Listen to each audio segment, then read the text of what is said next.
या ऐतिहासिक निर्णयानंतर मला आदित्य ठाकरे आणि त्यांच्या उर्वरित आमदारांना विचारायचं आहे की आता तर तुम्ही शिवसेनेचे म्हणजे माननीय एकनाथ शिंदे साहेबांची शिवसेना जी हिंदू हृदय सम्राट बाळासाहेब ठाकरेंची शिवसेना आहे त्याचे आमदार आहात.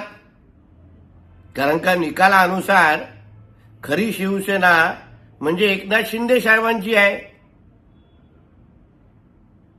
म्हणजे एकनाथ शिंदेजी हे आदित्य ठाकरे आणि उर्वरित आमदारांचे पक्षप्रमुख झाले, त्यांचे मुख्य नेते झाले.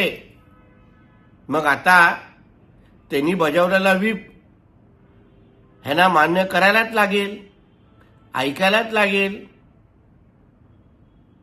मग आता एकनाथ शिंदेजींना आपला नेता मानावाच लागेल, नाहीतर ही एकनाथ शिंदेजींच्या कृपेने मिळालेली ही जी आमदारकी आहे त्याच्या समोर पुढे तुम्ही तुमचं नाव लिहिता, ती आमदारकीचा राजीनामा द्या आणि बाजूला व्हा. सांगा आम्हाला एकनाथ शिंदेजींचं नेतृत्व पसंत नाहीये, दाखवा धाडस राजीनामा द्यायचा. आता बघू की खरा गद्दार कोण, खऱ्या शिवसेनेची गद्दारी करतो कोण.